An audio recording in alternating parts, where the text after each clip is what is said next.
Right, we are recording. Rolling. Let the good times ride and roll. Right, it's got to be nice and happy, this one. Okay. All right. Welcome to the Swifty Podcast, a conversation about inspiring positive change through design, innovation, and technology. Welcome to the podcast. Today we're going to be talking about a really cool thing, and that's our crowdfunding campaign on the Cedars platform. Correct. Do you want to introduce it then? What we're actually doing? So, what is that? What's what is crowdfunding? Cedars? What is crowdfunding? Equity crowdfunding. Okay. So our campaign is live on Cedars, which is an equity crowdfunding platform. So what is equity crowdfunding, Jason? this is like questions, table tennis, back and forth. Do you know what answer? It opens up an investment round to the crowd, and they can collectively then invest in equity of the company rather than a product. So it's different to something like Kickstarter. It's very different to that. Which a lot of people are quite familiar with, and has been incredibly successful for all sorts of companies and businesses. So equity crowdfunding is slightly different because you're going to own a piece of the actual company. And we've decided that's cool, isn't it? Yeah, it's really cool. So people who really believe in Swifty can be part of it. Like our customers. Yep. Like our customers. Amazing customers. In fact, a lot of customers signed up, and we were very surprised in the pre-registration stage, which was an invite only to our customers before it went live to say, this is what we're doing. Would you like to be part of it? And it was pretty cool to see that commitment, wasn't it? Yeah, thank you. Yeah, thanks, guys. That's awesome. So why are we doing crowdfunding right now? We are crowdfunding for a number of reasons. The main reason is there has been an incredible shift in our industry with the advancement of the micromobility market. There is also a huge focus now, finally, which is great, on rising CO2 emissions, congestion in our cities. So it feels like there are a lot of topics that are converging, which makes it a good time for us to take this step. Yeah, a really good time. A really good time, yeah. Because people are talking about scooters all over the world. Yeah, and people are talking about and are excited about the change in social and I guess socially accepted behavior when it comes to different forms. We've been so addicted to the car for such a long time that the only other real form was public transport and cycling. And so every other subject matter was taboo. So when we started such a long time ago, do you remember adult scooters was pretty much in some ways it was almost like a joke to see an adult on a scooter. So one of the reasons why we started the company was to make a cool version of that, to make it not a joke. But now, you're right. People are talking about it, and the likes of the bigger operators that are out there that most people have heard of outside of the UK. There are thousands of scooters on the streets of major cities around the world that are used for solving this problem, and that's how do we get around our smart cities? How do we make them smarter?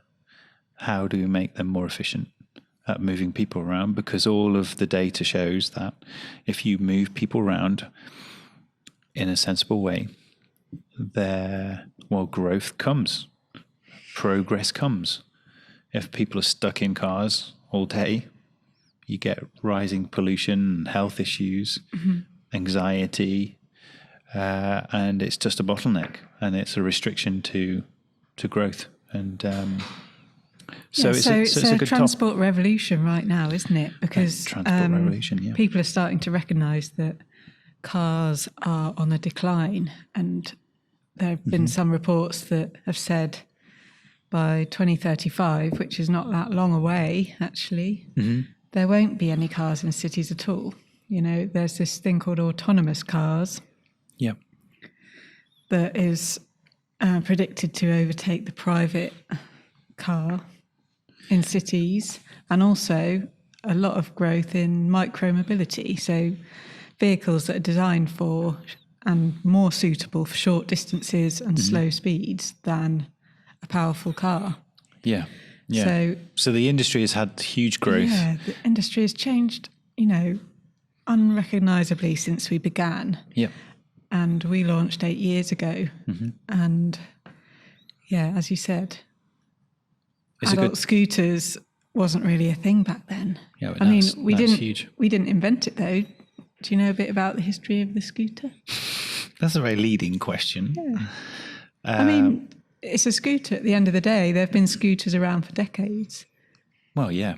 Well, go back to the Victorian period, and there's those awesome images of the ladies in their pinafores on their petrol powered scooters. Yeah, I think that was in 1911. Yeah, such a long time ago. And that was an American company. Yeah, I guess we've never really tried to make a claim that we've invented the concept of a scooter. Yeah. It's very much standing on the shoulders of that original innovation and all iterations since then, and just making it our own version. Throughout the 20th century, scooters are sort of, come in and out, come in and gone away again over time. Yeah, but there was one huge missing element, and that was tech. Tech didn't exist. And so, this industry 4.0, where you're getting tech involved in all sorts of industries, tech has enabled the growth of micromobility, hasn't it? Because people can access these shared scooters through their phones. Yeah. And that is what's... Stay close to your microphone. Sorry. That is what's changed. They can't hear you. Yeah, that's what's changed, of course. Yeah. And so that's why it's a great time for us. The McKinsey report, which came out not too long ago, predicted that by 2031, this market industry of micromobility will be worth $500 billion US, which is insane, huge growth. So we've seen some very large valuations of the micromobility. Yeah, and we companies. cover that a little bit in our third episode, don't we, about micromobility? Yes, if you missed that, check that out. Term, then we try and give a little bit of insight to micromobility in the third episode. Let's bring it back to our crowdfunding campaign and what that's actually about. So I guess you've given a good summary there of the market and what Seedrs is, so equity crowdfunding platform. So what are we actually going to be doing on that platform, and why are we raising capital to fuel the growth of the company? Do you want me to start with that? Yeah. So as we just said, we talked about tech. What we, in a nutshell, want to do is we want to launch the Swifty App, and the Swifty App will be the missing piece that will connect our smart scooters, which are coming, and our everyday active scooters together to the app through an IoT device. Do you want to talk a bit more about what a smart scooter is? And we haven't mentioned this at all yet, that we're working on a smart scooter. Yeah, so we've been working on them for the last 2 years. Yeah. And we have the current electric scooters that you see on the website. They're pretty unsmart in some ways because they're not connected to the cloud. They don't really collect data. They don't really respond to data. And so the new scooters that we've been working on will do that. And they are the ones we have now have a really nice lithium ion battery, don't they? And a really nice electric motor. Yeah, they're a twist and go product. Smart, no, they're not smart. They're not smart. Yeah. And why is that important? It's important because as our cities evolve, we are going to need to connect different elements of the objects that are in our everyday lives together to be able to provide this industry 4.0, and that's basically machine-to-machine communication. So the likes of, for example, the likes of Echo, the way you can speak to that device and it can understand you, that then can, for example, know what's in your refrigerator, and then you can order or have it order for you because those things are connected together. That's just a very simple example. There are many examples. Just on the topic of health, for example, if you have your smartwatch, which can communicate with your iPhone and tell you what your heart rate is, those things are talking to each other. And we're in this age at the moment where it's just the datafication of everything. Everything is becoming smart. Talking to each other. The companies who have those, who sell those products, are collecting data on those things, aren't they? Yeah. And collectively, the data is used in the research to, inform. Yeah. So making our products smart is just an absolute necessity, and will allow us to compete in this growing market. And this market obviously is in its infancy because it's only 24 months old, really. So the growth has been incredible in that time. If not younger, really. Yeah, and there is a clear lack of great hardware, and that's what we found. We've spoken to a number of these big fleet operators, and they're clearly interested in our great hardware because that's what we do really well. So making our products smart will enable us to plug into those infrastructures and provide our solution to get around the city for many, many more customers. Yeah. And that's ultimately what we're going to do with this round of investment. Yeah. And so it's enabling us to access such a huge part of the market. Yeah, you need to stay closer to your microphone. You keep going away, and then we can't hear anything. Sorry. It's okay. So when it comes to our smart scooter, just to recap about what we've been doing in the last 2 years, we've developed our own unique drivetrain. That's hard to say that. And what does a drivetrain mean? Well, that's the power that's provided to the actual wheel to propel the vehicle forwards. So the industry standard is a hub motor, and as most of our customers know, what we do best at Swifty is innovate, and we have a brand new type of drive system that's never been done before, as far as we know. And the reason why it's really exciting is because it uses a custom-made motor, which we've been developing with our suppliers. We've got our own custom battery. And is it all top secret? It's all top secret at the moment. We're not showing anybody because but it's cool. Because it's very sensitive. But what it will be able to do is provide a much lower power to your industry standard 350 watt hub motors. We'll be able to have a much lower wattage on our motor. I won't confirm that yet, what that is, because we still need to complete some testing. But what it will be able to do is it'll be able to deliver continuous torque through the full RPM of the motor, which is really exciting. So with a low-powered motor, you'll still be able to propel a average adult human being up a hill pretty successfully. And this is where there has been pretty much a failure in industry, is that everything is overspec'd. So you're overspecking the motors by a big percentage so that you get a consistent performance across all the different sizes and weights of human beings.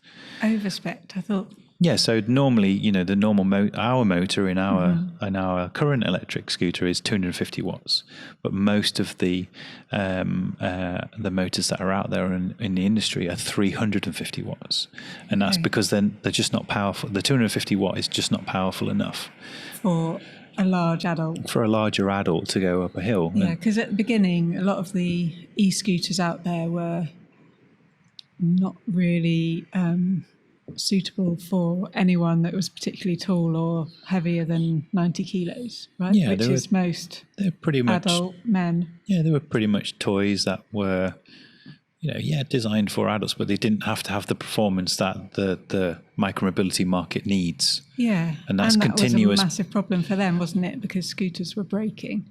Yeah, or failing. Well, it still is a problem, and so the solution was to go up in wattage size to make a much heavier, more powerful motor. Okay. And so with a more powerful motor, you get a bigger load on the battery. So the peak wattage that the motor can be exposed to give it that power is higher. So the battery needs to be a bigger, beefier battery. So everything's heavier and heavier. In an ideal solution, you want a smaller, lighter battery and a smaller sized motor to keep the weight down. Yeah, but a more efficient one.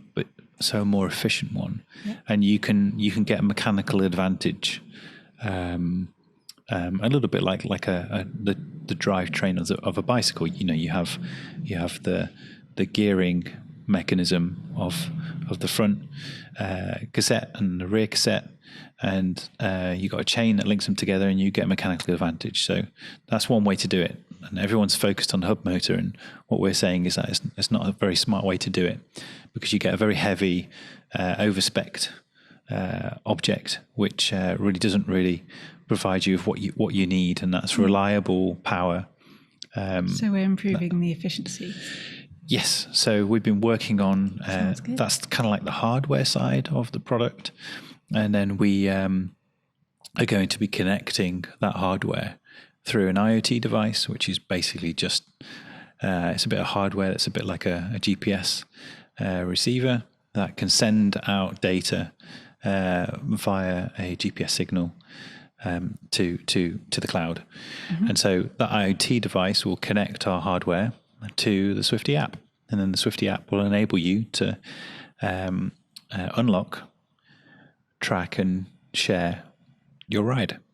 And we'll be able to do that for private businesses, to fleet operators, and private individuals.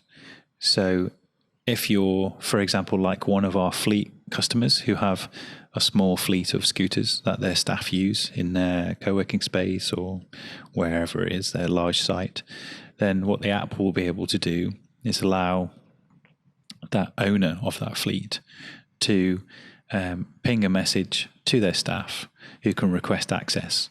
So that can be monetized, so you can charge them for that, or you can incentivize them through some kind of program. It's up to you. So they get access to use the scooters, for example.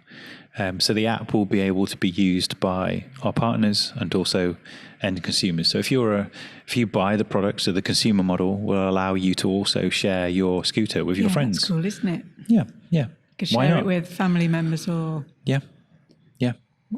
whoever. Like if you're going away on holiday or you're away for the weekend, and a friend of yours wants to borrow, or even a colleague, a work colleague, or even you could advertise it and opt in. You could share one with a friend. Yeah. Lock it downstairs underneath your apartment. Yep. Yeah. And we're borrowing ideas from the industry. Tesla have presented this idea to have their vehicles from private ownership be allowed to go out and be used as pretty much taxis, a hailing service, while they're not in use by the owner, and you can opt your vehicle into it. So we're building that functionality into the core of the product from the get-go. So we'll be able to, on the fly, add those features and upload those features to everyone's app as the market bends and twists and changes and evolves. Yeah, allows us to adapt. Yeah, and that's one thing that we've always held dear with all of our products, is that everything should be upgradable, should be serviceable, should be manageable, to not become obsolete because of a change. So if you need a new set of bars, for example, or new wheels, you'll be able to swap them out. But a lot of the products that are in the market at the moment, that you can't do that. So our products will always have that capacity to be upgraded and adapted, and easily serviced. Yeah, exactly. It's like no-brainer, isn't it? Yeah. It's annoying if you can't service something. Yeah, exactly. Maintain it. Yeah, can you hear that heavy rain? I hope it Hopefully doesn't. not. I hope it doesn't affect the podcast. If you're hearing it, we're just going to soldier on. It's okay. A little bit of rain is therapeutic. Should we just add that this new technology won't just be reserved for our fleets and electric scooters? It's going to be for the active ones as well. That's the exciting thing that nobody else is really doing. Yeah, and actually, the kick scooters is where we started. We're passionate about them. We use the kick scooters, don't we, personally? Mm-hmm. And Karen, I'm just moving your microphone because you keep leaning back and then we can't hear you. I'll put my glasses back on. How does your glasses make you go towards your microphone? I'm sighted. Oh, so you're stepping back to see the focus. I did it then. Getting old. Active scooters that are connected. So a lot of our fleet customers currently, they have a Swifty fleet to encourage more physical activity. That's right. And as we know with electric ones, they're a bit more passive, aren't they? Yeah, totally. I mean, I don't personally believe in standing on a scooter and just twisting and going. What? I don't. What do you mean? Well, our product will deliver something that's different, and it will be kick assist. You will be actively... maybe not for you. You don't believe it for you because you love the kick scooter, but a lot of people love the twist and go. Yeah, and that's why there'll be both options. Yeah. Both options. So you'll be able to have two options. You can either have a throttle where you just go. There'll be something for everyone. And you'll have a kick assist. That's what we mean. A kick assist system where if you kick, it'll give you a bit of power. And that's really important because we're pushing for that system because that system helps with safety.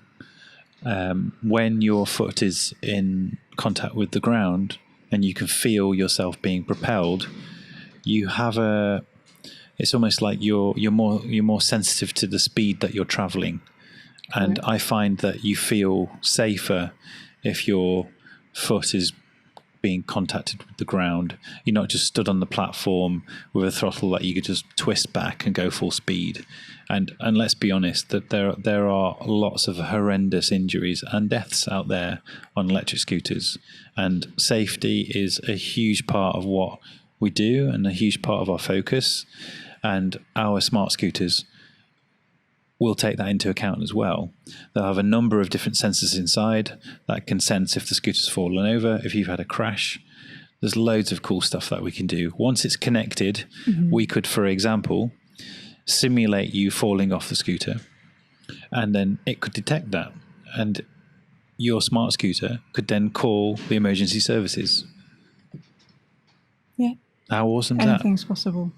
Once they're connected, anything is possible. Yeah. And that's the great thing, is that our system and infrastructure, as I said before, will allow you to push these updates to the system and will update those accordingly. And that's really exciting to be able to offer that to our customers. Also, there's, just going back to the speed thing, we've witnessed the legislation in Europe changing to accommodate a slower speed for electric scooters.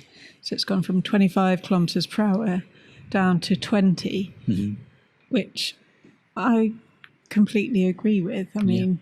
20 is fast enough, more than fast enough. Yeah. If you're going any faster, then it's more difficult to share a cycle lane, which is important, isn't it? Yep. So another point, once we're connected, you can geo-fence our products. Yeah, exactly. You can also speed restrict them as well. What's geo-fencing? So that's where you can, so if you understand where the scooter is physically, you can set a parameter that says if it moves outside of that territory, then you can restrict the power. You could restrict the physical use. Yeah, you could turn it off. So that's like... If you're scooting into... a pedestrian-only zone. Times Square or something. Yeah. You could say, you're not allowed to scoot at 20 kilometres per hour. It's only 5. 5. Yeah, exactly. And that falls into some of the discussions we're having and the manifesto that we're putting together in terms of scooter use in the UK and dual use of pavement use and shared use pavements. Thank you. That's what I was trying to say. Yeah, shared use zones. Pavements, because if you one of the findings that we're keen to share is that if you take an analysis of pavement use across a typical commuting journey, for example, if you follow the transportation routes, so where the buses go, where the trams go, etc., you're always going to have high pedestrian footfall, of course. I mean, it's common sense. But running parallel to that route, there's always the back streets, there's always the side streets, and those more unpopular residential routes, for example, often you get pavement use which is way lower, way lower. Yeah, and I'm not saying let's make them dual use, because obviously you've got residents and you've got small children and you've got elderly people. But there should be a sensible discussion about, if you have a pavement which is low footfall, can you have a combined use? And can we have maybe a speed restriction, for example? So geofencing could do that. And geofencing comes into this term called smart cities, which is a really exciting area of innovation, globally at the moment. Yep. And that's all coming into conjunction with 5G, isn't it? Yep. So we need to make sure our products are ready. Yeah, and so that's the reason why that's one of the reasons why we have been developing our products for the last 2 years, is because we saw this coming. We saw it on the horizon and we started work early, because having the right hardware is paramount to it being successful. Unlike software updates you can push on the fly. You can't push a new hub motor out. You can't push a new frame out. Once it's out, it's out. So you have to make sure it's ready and correct from the get-go. So all of our history, the last nearly 10 years of developing frame sets, of manufacturing quality products, all of that knowledge has gone into testing wheel size and deck height, as handlebar height, and all the geometry has gone into the development of our new smart scooters. And they're awesome, and I can't wait to be able to show. I can't show them yet. I can't show you out there what they look like. I'm sorry, it's too sensitive. But what I can show you and what we can talk about is the launch of our carbon fiber scooter, which is going to be launching at the Frankfurt Motorshow. Really excited about that coming out. It's coming out very soon. It's a very good example of what we are capable of from a design and innovation point of view. So if you just take that as an example and you kind of go, right, what would these guys do with a smart scooter? You're kind of on the right track. I'm not saying it's carbon. It's not carbon. It won't be carbon, but it'll be take the kind of what we're doing with challenging the boundaries of material innovation to create a carbon fiber scooter is very difficult to do. And there's another podcast about that coming. We mentioned it a little bit. But what we've done in aluminium in terms of our frames and innovating there, we've now done in carbon. And we've learned a great deal from carbon. And maybe in the go, some components will be, because it's such an incredible material. So the market's ready. There's a clear lack of real innovation, and we're the brand to do it. And we've done all the hard work behind, and we've asked our community whether they would like to be part of the journey. And it's been a great response so far, very flattering. And I think we've both come to realise that Swifty's way more than just me and you, which is kind of how it started. It was our little baby. Just this week, we had a customer who visited, and if you're listening, you know who you are. He will be. He's a cool guy. He's got a beautiful little boy, and they sent us a really nice video. They come from a complete different part of the country, but they wanted to get involved and help us with selling our wonderful products, because they get so inundated with people on the street who talk to them about their scooters. Yeah. And his so 6-year-old son says, "Oh wow, you're going to Swifty World." We're like, "That's so cool." We need to make a sign, Swifty World. This little office as Swifty World. Yeah. Just think of Jurassic Park. We do have a showroom. If you want to come to Swifty World, yeah, come to Swifty let World. us know. Make an appointment. So that's a good example of kind of like the caliber of our customers who love what we do. And so it's more than just about us. It's about them, and about them being part of that that next evolution of what we're doing. And it's been, really cool to see so many people come forwards and say, we want to join, be part of what you're doing. And so I guess that's why we started this podcast as well. It's because we wanted to share that message, didn't we? Mm-hmm. And share some of those stories. So Seeders is super exciting. The equity crowdfunding is way more exciting than just backing a product, because you're going to be part of the company, like legitimately part of the company. Yeah. So we've got loads of really cool incentives and rewards. So if you invest some monies into the company, you can get some great discounts. Check out the campaign to see what they are. You get some good deals on the carbon as well. And that's about it, isn't it? Yeah. Do we need to cover anything else? No. I think that probably covers everything, right? So, we've done it. We've talked about it. This has been under wraps for so long. And it's nice to get it off our chests and kind of tell you guys. So check out the campaign. There are links below this video. If you're listening on iTunes, then we'll put it up there somewhere in the bio. Or just go to our homepage, and it'll be definitely on the homepage. Thanks for listening. As always, keep your comments coming. We do our best to try and answer questions, don't we? We do. We're loving the feedback. The feedback's great. Keep it coming, and we'll keep doing what we're doing. Cheers, guys. See you next time. See you later.